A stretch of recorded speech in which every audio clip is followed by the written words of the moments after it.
好臭呀！这是哪里？怎么比爹爹宫里的茅厕还破？小女娃的嘴巴明明闭着的，是心声。我们能听见这孩子的心声。好可怜哦，一个胳膊断了，一个快死了。爹爹说凡间好玩，骗人。这里的人也太惨了，比仙界收垃圾的金翅大鹏都寒酸。这是青云宗唯一的看门狗，大黄，已经3天没吃过一顿饱饭了。好瘦的狗狗都饿成这样了，唉，这破地方连狗都喂不饱。算了，碎碎请你吃糖豆吧。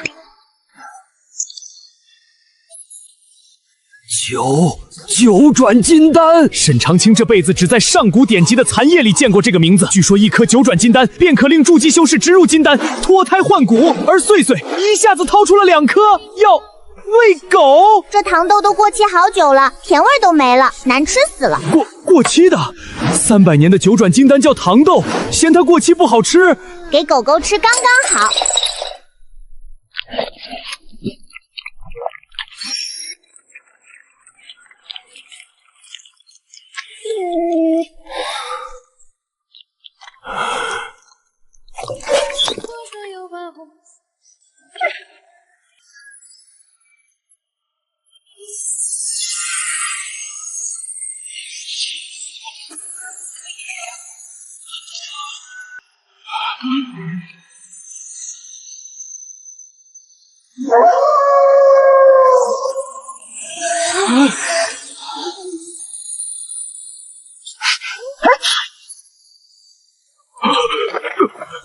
一条凡界土狗，2颗过期金丹，直接开了灵智，凝出了灵兽之体。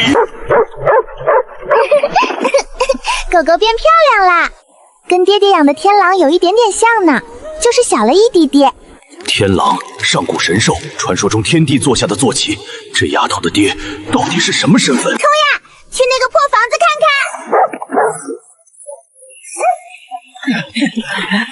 哇，太惨了，太惨了！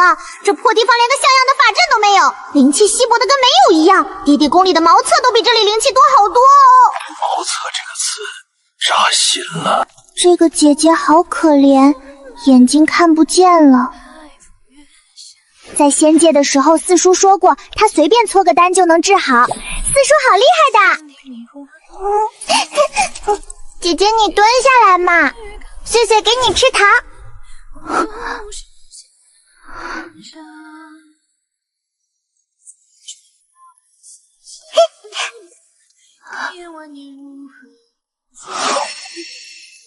吃掉吃掉，这个糖糖是甜的哦，四叔做的，可好吃啦！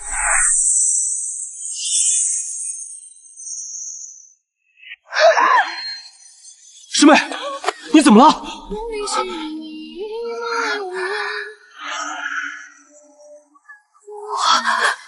我能看见了。四叔的糖豆就是好使，就是这瓶也快过期了，回头得叫四叔再搓一批。他反正闲着也是闲着，天天就知道钓鱼。他这一辈子经历过宗门鼎盛时的万人来朝，也经历过丧家之犬的绝境，自认心性如枯井无波。可此刻手在抖，腿在抖，连那把破椅子都跟着一起抖。九转金丹叫过期的糖豆，能治愈灵根尽毁的仙丹也叫糖豆。四叔随手搓丹如搓泥丸，天天钓鱼还嫌咸。爹爹养着上古天狼当宠物，住的地方叫宫。这孩子到底是什么来头？小仙子，请问你从何处来，又为何降临我青云宗？碎碎迷路了呀，爹爹说让碎碎去东海龙宫找七叔拿点礼物，结果路上碰到一个好大好大的黑洞洞，碎碎一不小心就掉进来了。碎碎想回家，在碎碎回家之前，你们能不能让碎碎住在这里呀？青云宗恭迎小祖宗。哥哥的胳膊废掉了，跟用一只筷子夹菜一样。爹爹说练剑要双手协调，他这样练一辈子也没用。但是二叔教过碎碎接经脉的。哥哥，你那只胳膊是不是废掉了？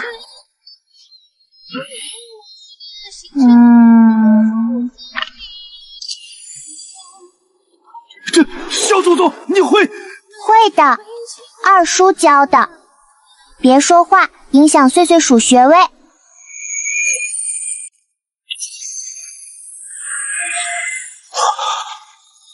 别动哦，岁岁还没扎完呢。哥哥疼吗？二叔说接经脉就是会疼的，疼完就好了。不疼，就像拔牙，拔完就能吃糖了。哥哥加油！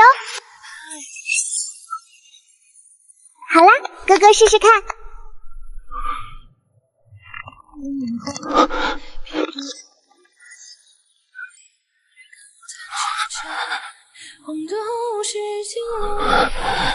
谢谢你，小祖宗。不客气，哥哥以后可以用2只手练剑啦。其实岁岁扎的不太好，二叔要是看见了，肯定说第3针偏了半分。但凡人的经脉比较粗，偏一点点应该没关系吧？应该吧？没关系的。祖宗大恩，沈爷爷，这里太破了，岁岁住不惯，要修一修。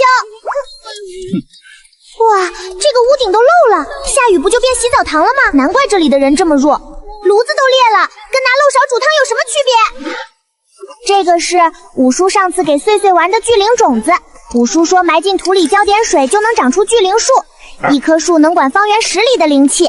五叔种了一院子，天天躺在树下睡觉，可懒了。岁岁给你们浇水哦，快快长大。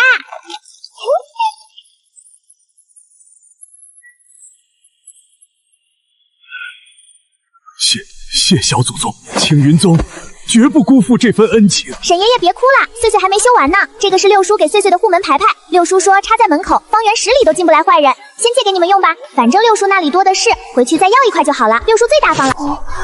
这个狗尾巴好暖和，比七叔送的冰蚕丝被差了100倍，但是毛毛的，岁岁喜欢。派主，苍梧山那边有大动静，那道金光方圆100里都看见了。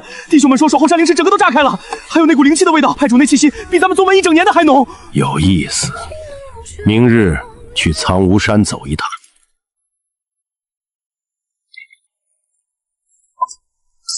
青云宗的废物们，出来接客！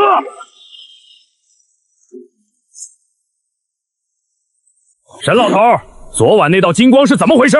你这破庙里藏了什么宝贝？赶紧交出来！赵铁柱，上次搜刮不过半个月前，你们又来做什么？给你们1炷香，把宝贝乖乖交出来。大爷今天心情好，可以少打几个人。要是藏着窝着，别怪老子拆了你们最后几间破房。快点吧，岁岁的高高要掉了。好多穿黑衣服的坏蛋，长得好凶哦。那个大胡子手里的棒棒好丑，上面还有刺刺，一点都不如岁岁的棒棒糖好看。一头灵兽，在这个穷得揭不开锅的青云宗里，好啊，沈老头，好啊，沈老头，藏得够深。昨晚那道金光，原来是一头灵兽降世。来人，把那条狗给老子拿下！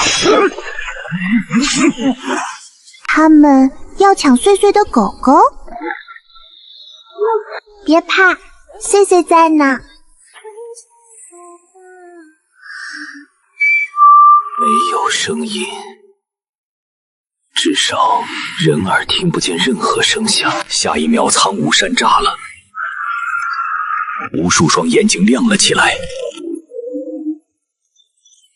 野猪王冲上了山道，猛兽潮水般向着青云宗涌来。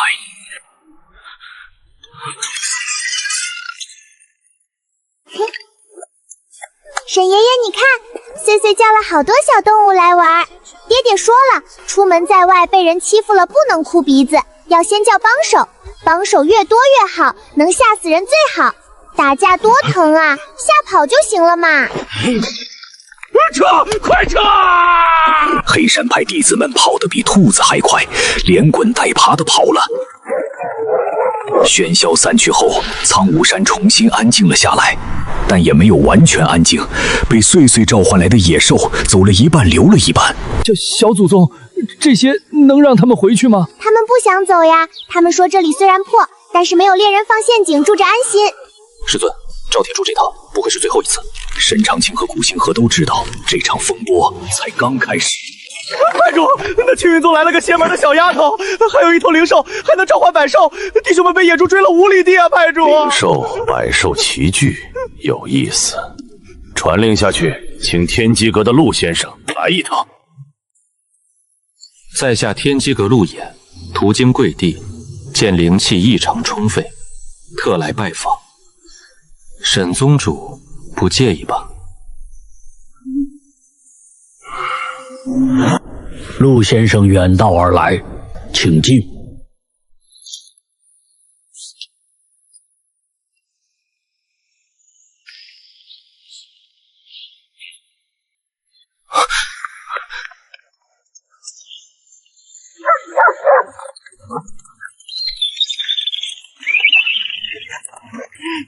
站住！把碎碎的高高还回来，小偷！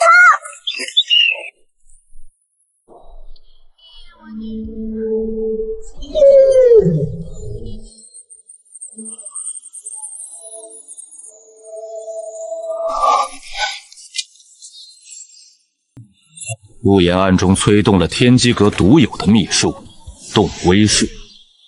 这门术法能洞察修士的修为根底、气运深浅，是天机阁赖以生存的看家本领。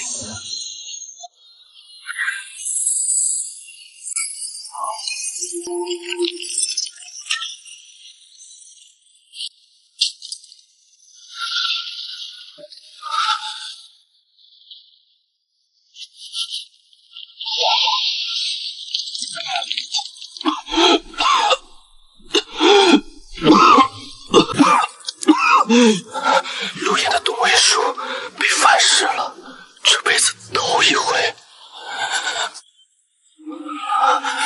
岁岁周身笼罩的气运，不，那根本不能叫气运，那是一片陆衍连看都不敢看第二眼的深渊，金色的、无边无际的，仿佛能吞噬一切的深渊。陆衍只瞥了一眼，灵石就差点被撕碎。哼，抢回来了！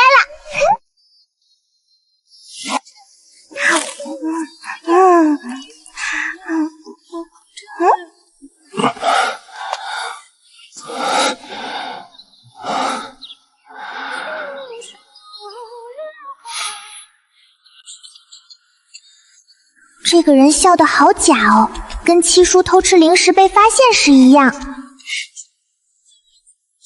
而且嘴角有血，是不是摔跤了？大人也会摔跤吗？你嘴角有血，是不是摔跤了？奇怪，这个人好紧张。碎碎又不咬人，哦不对，大金会咬。算了，碎碎让大金别咬就好啦。大金乖，这个叔叔不是坏人，大概吧。沈长青，在下身体偶感不适，叨扰了。今日拜访实属冒昧，改日再来请教。告辞。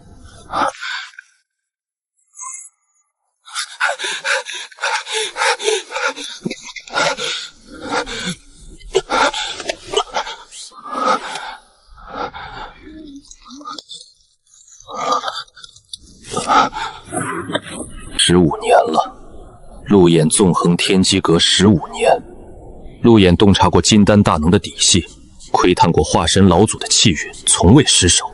今天被一个3岁的小丫头反噬到吐血，那是什么？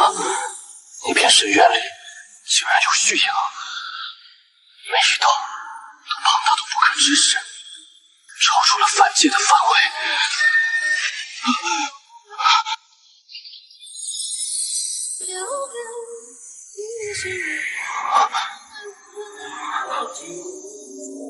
此事不解。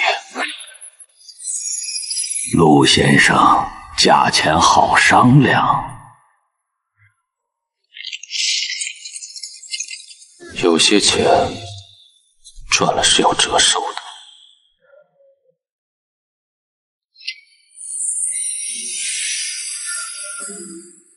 凡界竟有这等造化，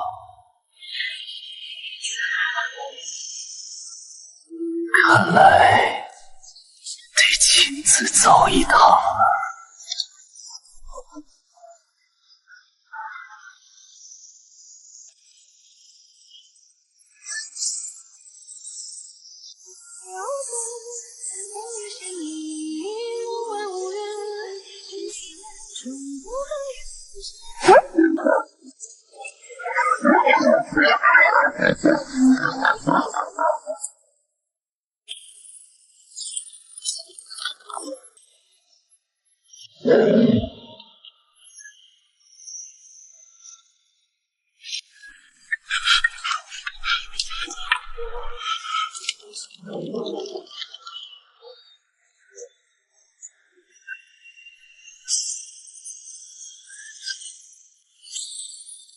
里面的人把巨灵神木交出来，塔主给你们一个机会，3棵树换你们全宗的命，公平的很。护心河跟金丹期之间隔着天墙，护心河还是拔了剑。师尊退后。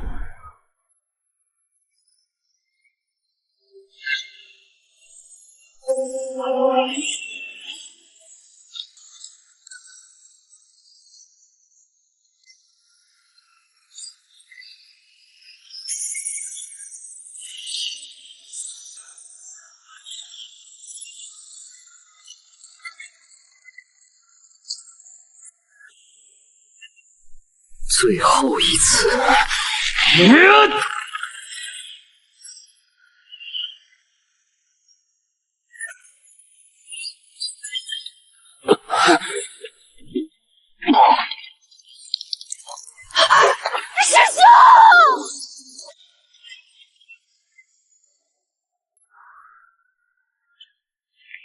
重移挡道，扫了兴致。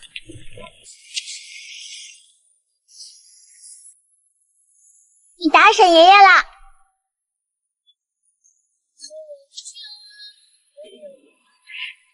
这个坏蛋打伤了沈爷爷，还打伤了哥哥。爹爹说过，谁对穗穗好，穗穗就要保护谁，保护不了就叫帮手，帮手不够就拿压箱底的。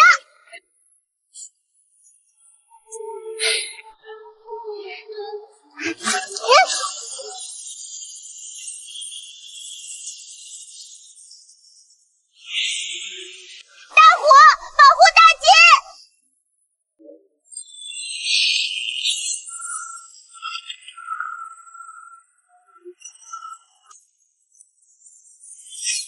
眨眼间，一头2丈高的猛虎凭空出现。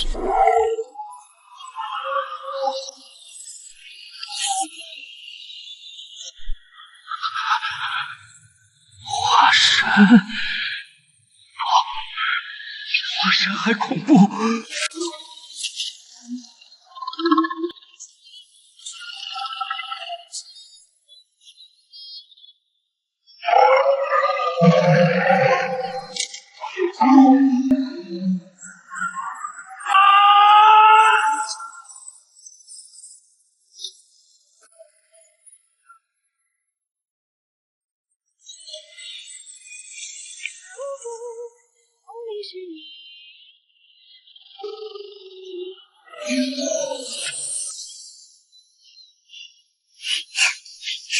爹爹缝的大虎最厉害了，虽然丑了一点点。爹爹针线活好差，缝的老虎跟猪似的，耳朵都歪了。但里面封的是爹爹一缕神，什么来着？反正超厉害就对了。爹爹说遇到危险就把大虎扔出去，比什么都管用。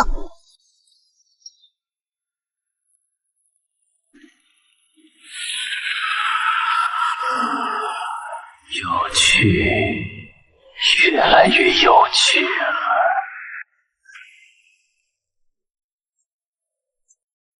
看来亲自走这一趟是值得的。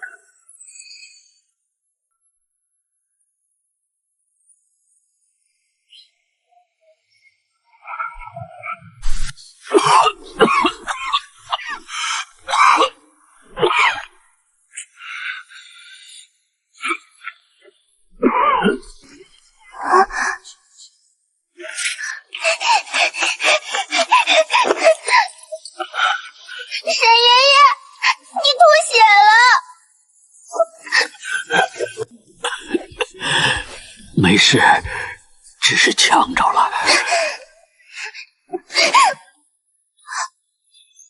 人！碎碎看见了，手帕上有血。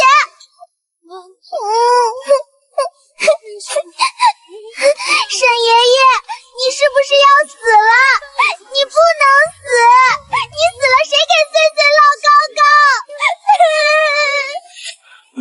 不对不对，碎碎不能只想着高高。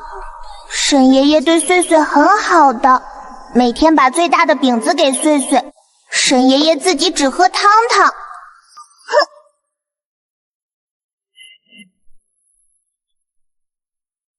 沈爷爷不能死，爹爹说凡人会死的。碎碎不要沈爷爷死！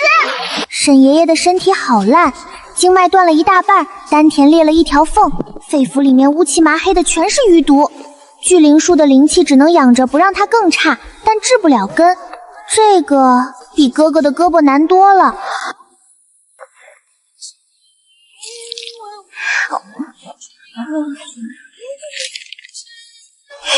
找到了！这个符是四叔画的，一贴就好。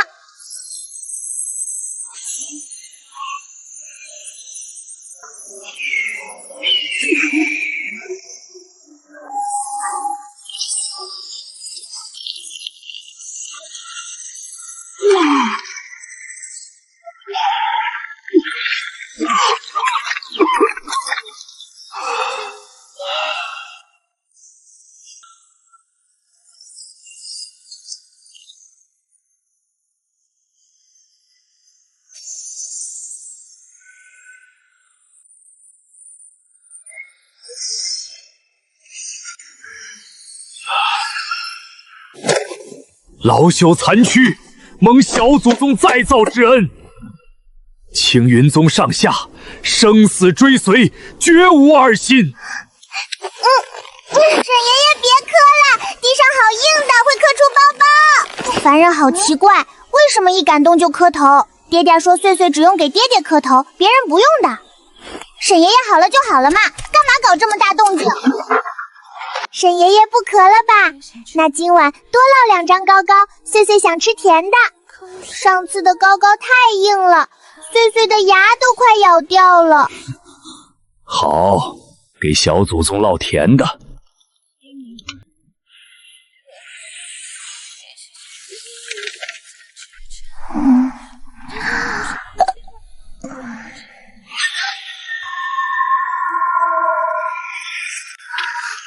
好重的煞气，比那个黑衣服的坏蛋重100倍。来了，有个很坏很坏的人再过来。果然是巨灵神木，凡界不该有这种东西，既然有了，归我了。住手！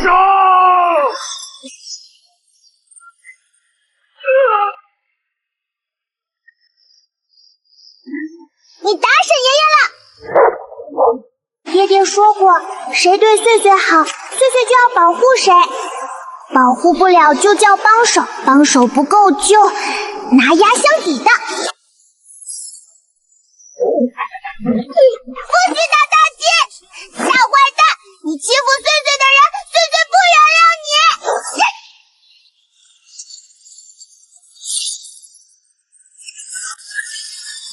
这不可能！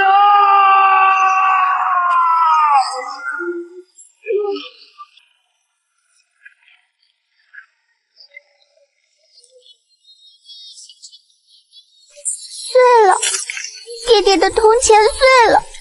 爹爹说这个留着保命用的，碎碎答应过爹爹要好好收着。爹爹会不会骂碎碎？不会的吧？但是碎碎心疼。沈爷爷，大坏蛋打不动了，你快起来看看。沈爷爷，大坏蛋好凶好凶，碎碎刚刚有一点点害怕。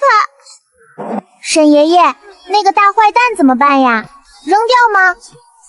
爹爹说，坏蛋抓住了有2种处理办法，一种是交给管事的大人，一种是扔到垃圾堆里。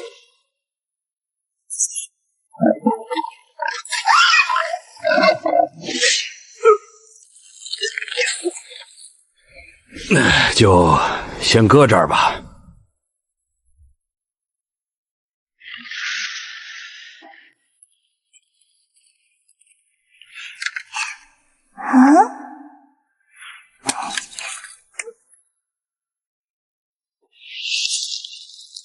大坏蛋，你还凶呀！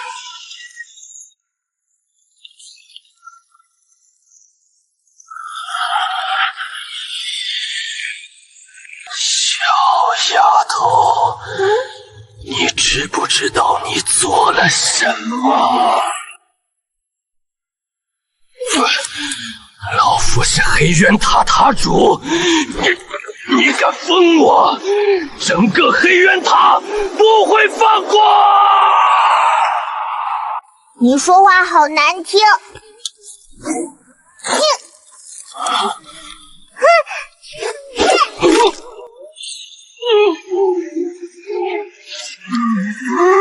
好吵的坏蛋！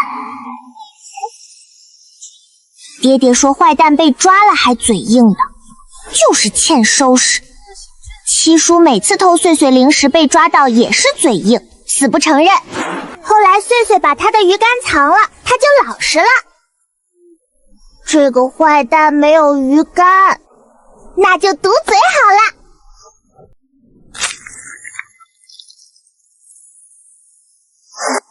吃糕糕，吃了就不吵啦。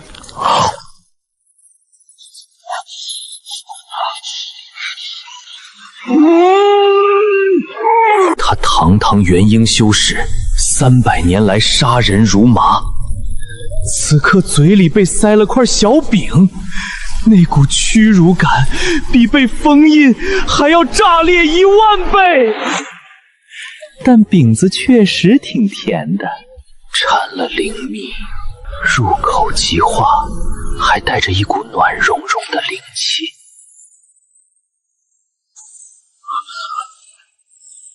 他已经300年没吃过带甜味的东西了。修炼邪功之后，他的味觉早已退化，入口的只有血腥气和腐臭味。可这块饼子的甜味居然穿透了邪功的侵蚀，实实在在的落在了舌尖上。他愣住了。300年来，他再没尝过甜味，今天尝到了。被一个3岁的小丫头一块一块塞进嘴里的。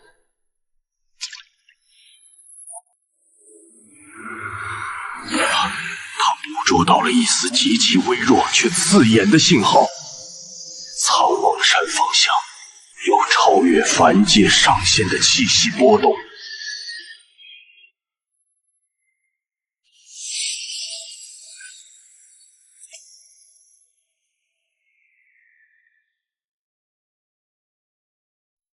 北非洲，去苍梧山。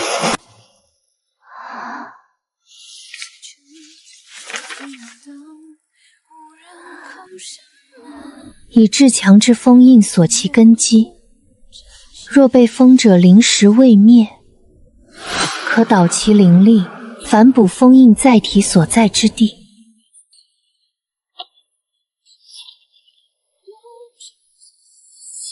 李塔主，委屈你了，沈长清，你最好现在就放了老夫，否则什么？你现在连根手指头都动不了。你的黑渊塔那个金丹期的手下，上次被小祖宗的布老虎吓得屁滚尿流，你觉得他敢来第2趟？你安心躺着吧，回头我研究研究怎么把你的灵力抽出来灌溉灵田。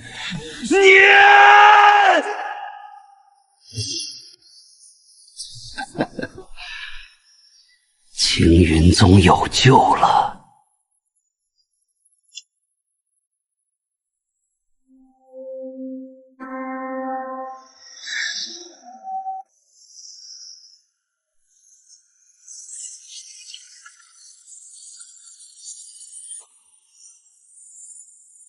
化神大能被一道山门护法阵挡在了外面。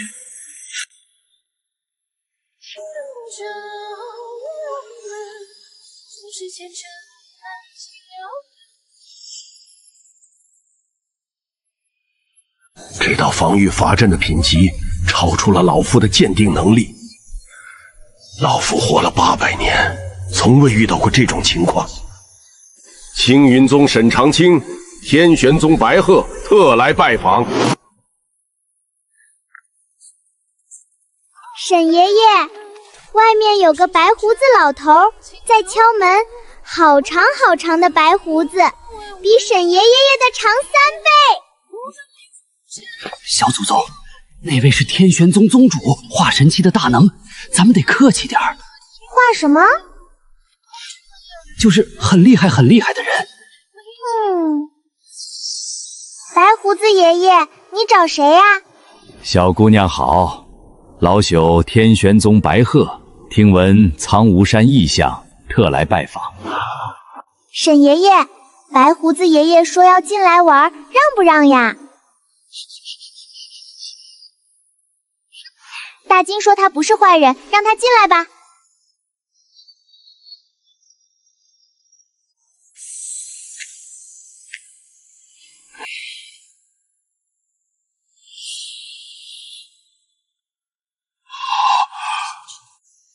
有鬼！白鹤老匹夫，来看老夫的笑话。他是大坏蛋呀！前天来抢穗穗的叔叔，还打伤了沈爷爷和哥哥，穗穗就把他封起来了。白胡子爷爷，你认识他呀？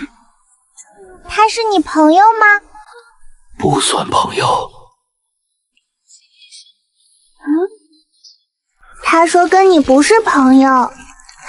大坏蛋，你好可怜，一个朋友都没有。穗穗，你从哪里来？你的爹爹是什么人？穗穗从家里来的，家在很高很高的地方。爹爹就是爹爹呀，穗穗想爹爹了。沈宗主，从今日起，天玄宗与青云宗结为同盟，苍梧山之事便是天玄宗之事，不必谢我，谢他。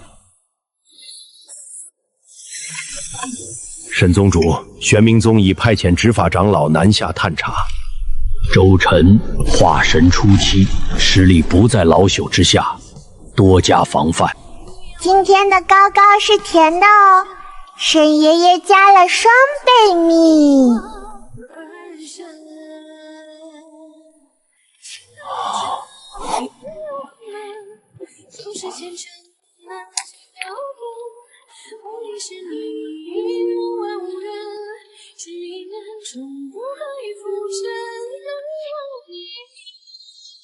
哎，这个封印认识穗穗。对啊，这是爹爹做的铜钱变的，爹爹做的东西当然认识穗穗。让大坏蛋坐起来。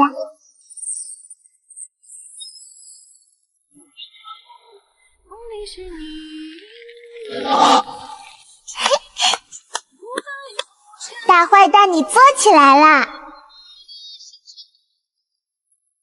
这样穗穗喂你吃糕糕就方便多了。哈哈，大坏蛋终于不嘴硬了。七叔说的对，再凶的人也扛不住连喂3天。七叔原话是：再凶的龙也扛不住你爹连哄3天。差不多的道理。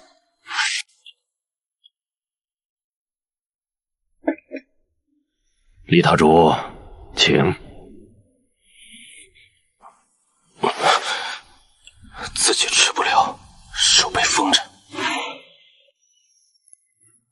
穗穗喂你张嘴啊！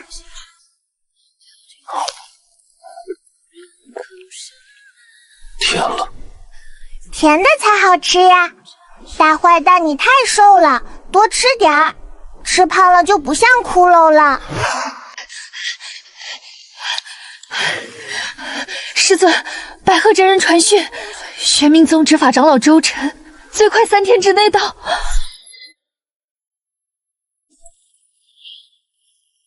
李塔主，你在这坑里躺着，黑渊塔群龙无首，迟早被人吞并。与其等死，不如做个交易。我请小祖宗解开你部分封印，恢复行动能力，但修为继续封着。你替青云宗守山，风波过后，我请小祖宗放了你。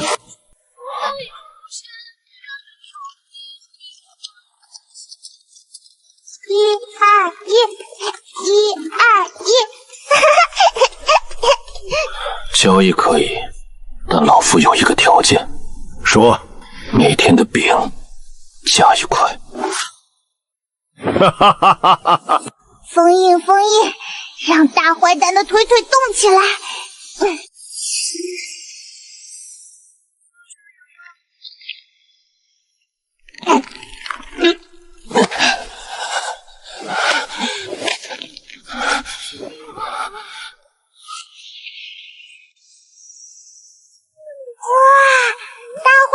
好高呀，比沈爷爷高好多，但是好瘦，跟竹竿一样。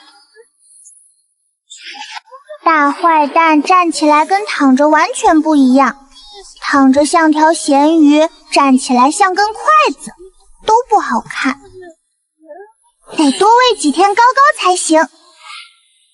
多谢。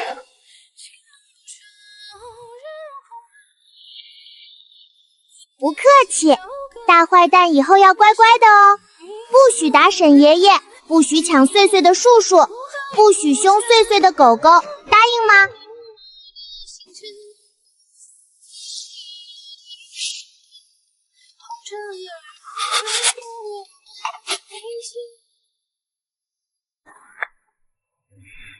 干着，谁反悔谁是小狗。玄冥境派的是执法长老周晨，化身初期，实力不在百合真人之下。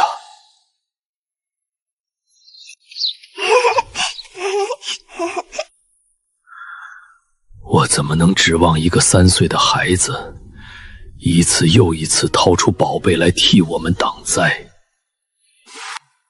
我来，修为被封，但见识没被封。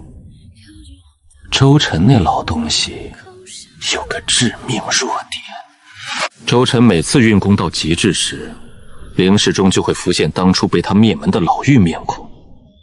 只要在关键时刻给他来一出惊喜，哪怕一息就够了。周晨惯用寒冰领域，领域铺开到7成时，是他灵识最脆弱的窗口。面具要在那2息之内激发，早了没用，晚了领域成型便固若金汤。问题是谁来激发？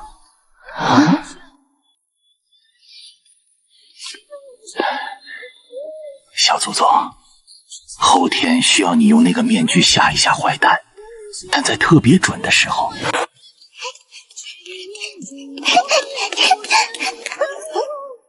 大坏蛋，你叫碎碎，什么时候吓他？领域起，1成、2成、3成、4成、5成、6成、7成，7成就是现在！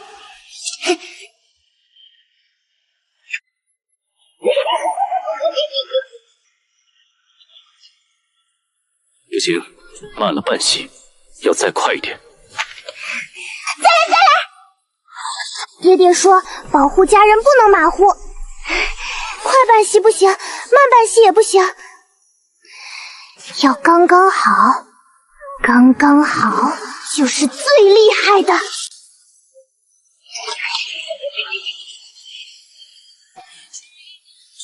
够了。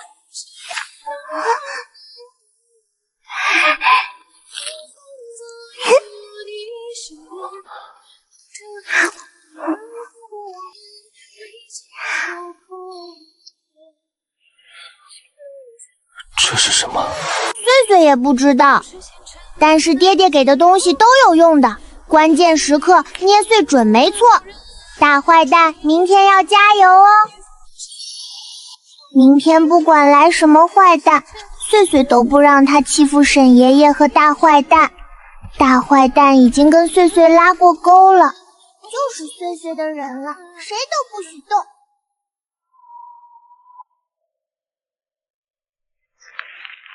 300年来，从未有人说过你是我的人，谁都不许动。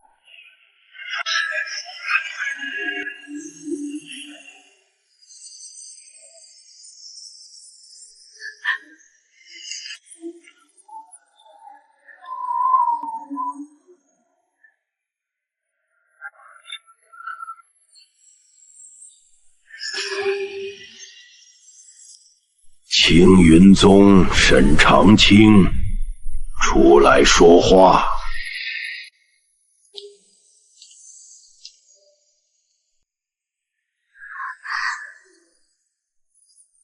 沈长清见过周长老了。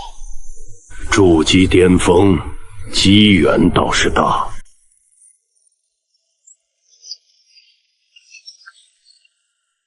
沈宗主，我此行只为一件事，交出那个孩子。一个来历不明的幼童，携带超越凡界上限的至宝若干，这种存在不该留在一个小宗门里。玄冥宗可以妥善保管，也可保他安全。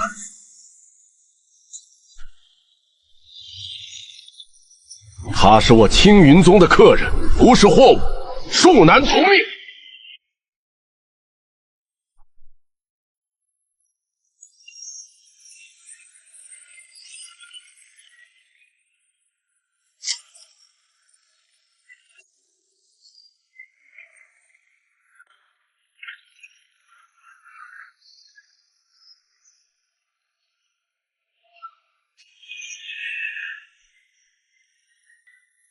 我不喜欢重复第二遍。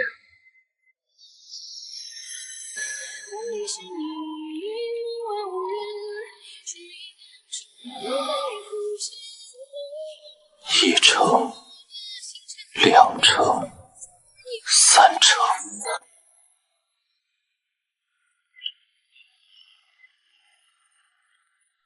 4成、5成。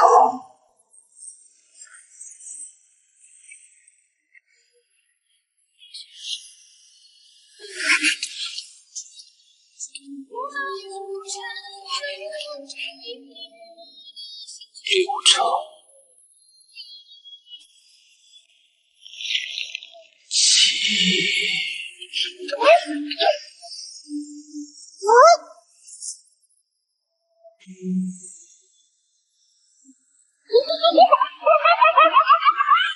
声波被回响阵放大30倍，化作无形冲击波穿透筋膜。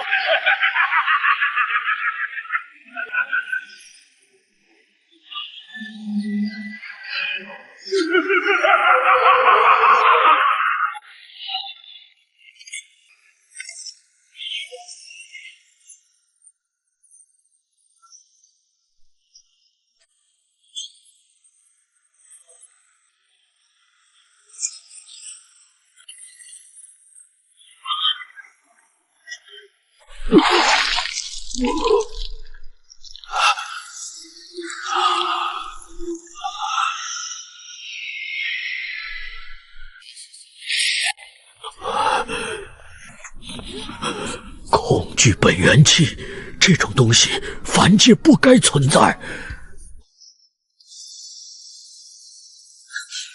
坏蛋，吓死你！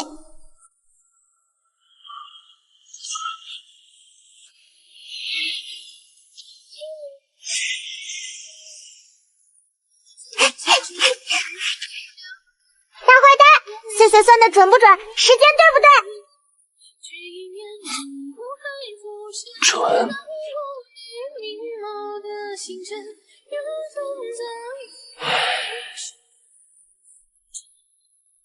周晨只是个探路人，玄冥宗绝不会就此罢手。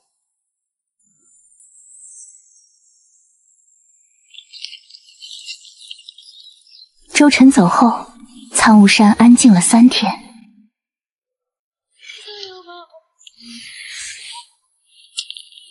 偃月阵，弯兜朝向进攻方，2翼收拢，看好了。这里不对，敌人从这里切进来，两边合不拢。不愧是那个人的女儿。你说什么？说你笨，再练10遍。哼，大坏蛋，你才笨！被碎碎一个铜钱就封住了。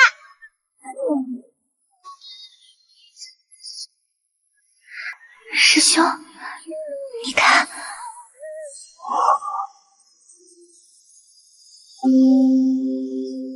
他变了。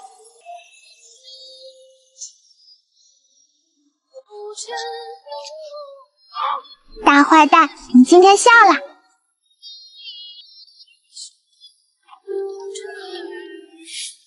没有。有的，嘴角翘起来了，就是笑。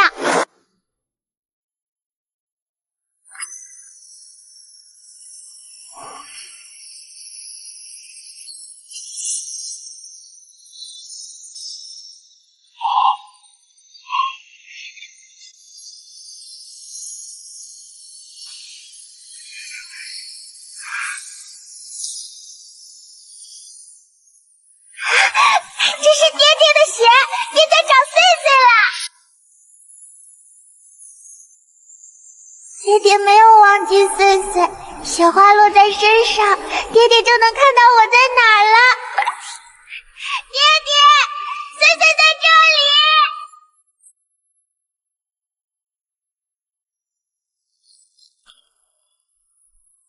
那个随手做出封印元婴铜钱的人，真的要来了，要来了。爹爹应该已经知道碎碎在哪里了，可碎碎走了，沈爷爷怎么办？谁给大坏蛋喂高高？碎碎好想爹爹，也好舍不得这里。今天的高高加了灵芝碎，最甜的。沈爷爷，你以后能自己烙高高吗？自然能，老头子烙了一辈子饼，手艺还是有的。这个给哥哥，二叔说这是定心珠，修炼的时候心不会乱。谢谢小祖宗。不许叫小祖宗，叫碎碎。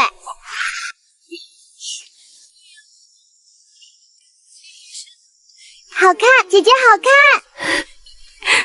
谢谢碎碎。姐姐别哭嘛，哭了就不好看了。碎碎拍拍，不难过了。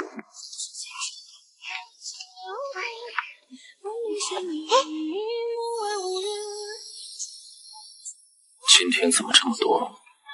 大坏蛋，你说要加1块的，碎碎加了3块，赚了吧？大坏蛋，碎碎走了之后，你吃谁的高高啊？沈老头会烙。沈爷爷烙的没有碎碎掰的好吃。一样的饼，有什么区别？有区别的，碎碎掰的小小的，刚好1口1个。沈爷爷掰的太大了，大坏蛋嘴巴小，塞不进去。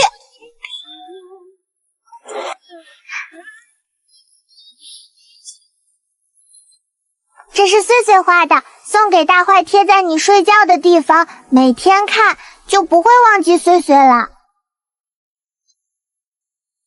不会忘，300年都不会忘。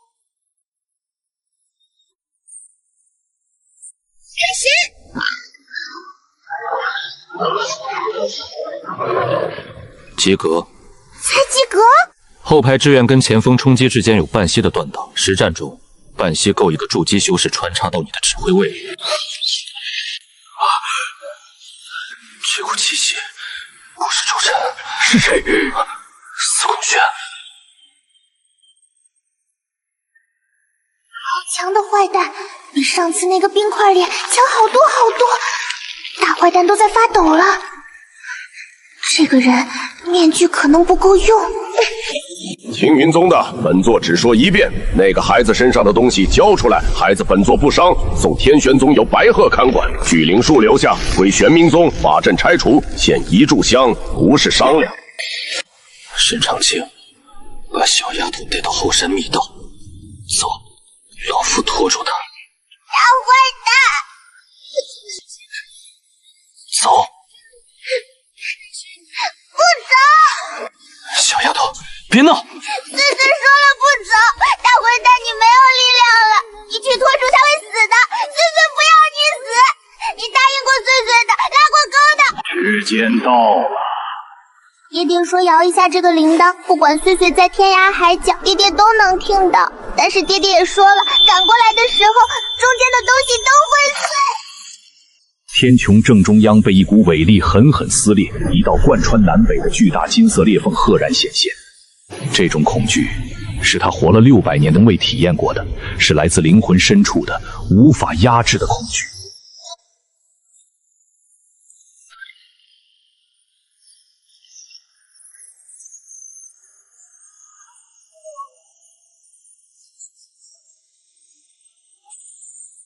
岁岁。爹爹，岁岁想你了。弟弟来了，不怕了。糖都吃完了，铜钱碎了。弟弟陪你，赔100个。你刚才说什么来着？把我女儿身上的东西交出来。再说一遍，我女儿哭了。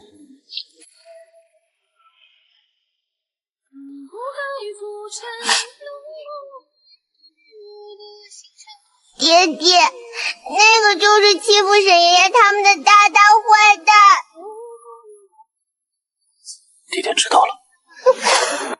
还有之前来的2个坏蛋，一个被岁岁封在了地上，一个被岁岁吓跑了。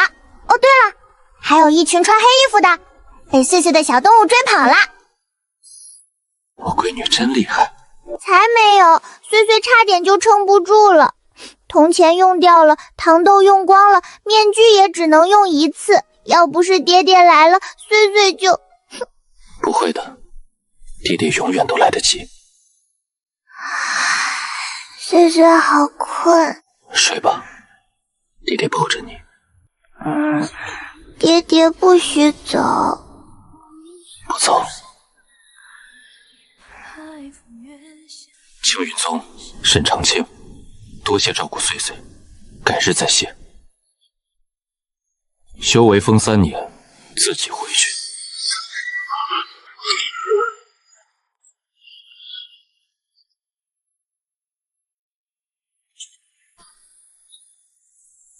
厉无咎在，他愿意护的人，我不动。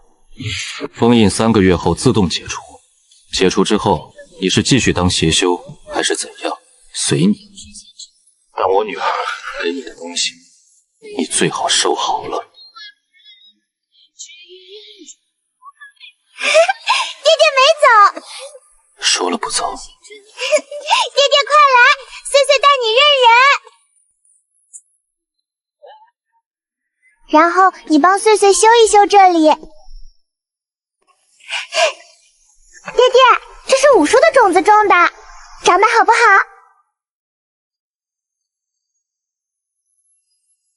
福地的种子长势不错，但缺一道护根阵，补上。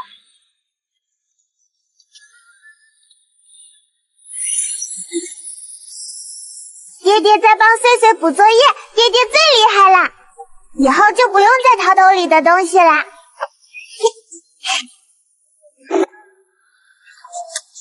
爹爹，岁岁做的好不好？好。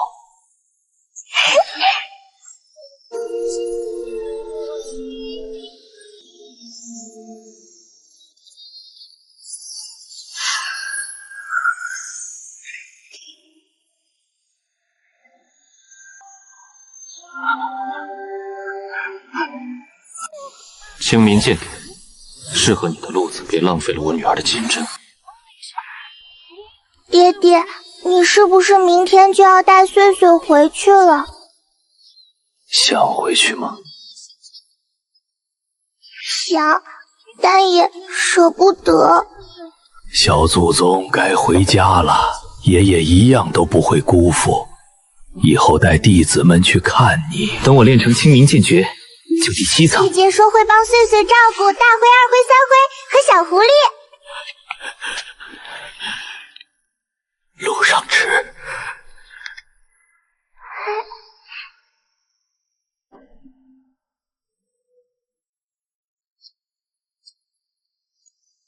猪大将军要拱坑，大灰要闻味道，花喜却爱偷亮东西，你得盯着。还有呢？还有，灵蜜饼要掰成小块，不许太快，会噎着。大坏蛋，不许再当坏蛋了！你跟穗穗拉过钩的，谁反悔？谁是小狗？记着呢。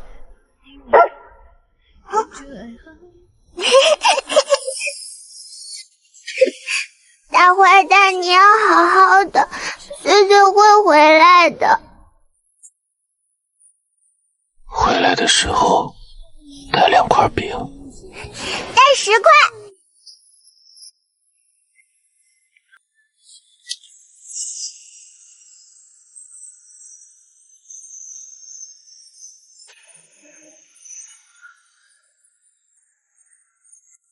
穗穗走后的第1天，苍梧山安静的不像话，连风声都显得落寞。不用老了。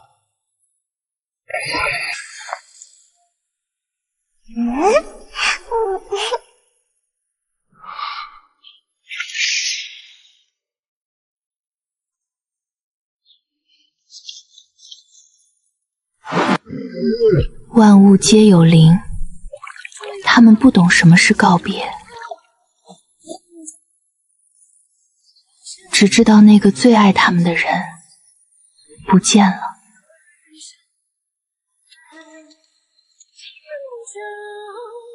想他了。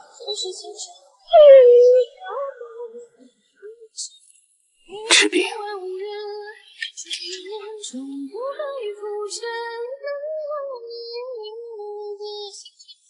第15天，封印解除了，没有任何征兆。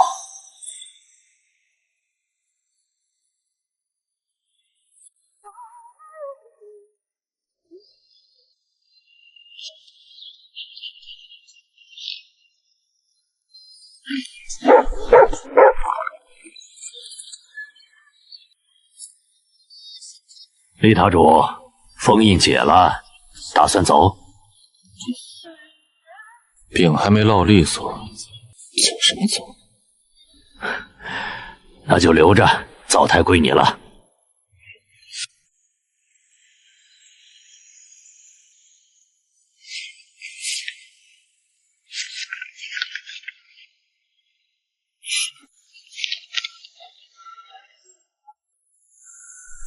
1年后，苍蝇山变了个样。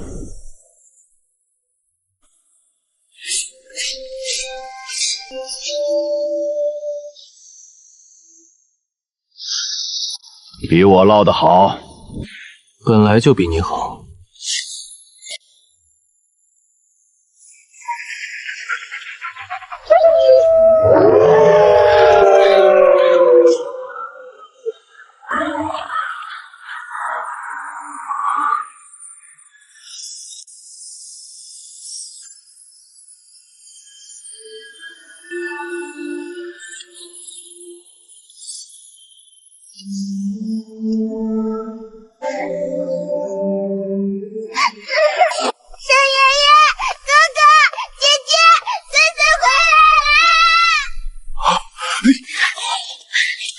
沈爷爷，你变年轻了，脸上的褶子少了好多。你四叔的符好使，回来了。姐姐又哭了，穗穗说过不许哭的。这次是开心。大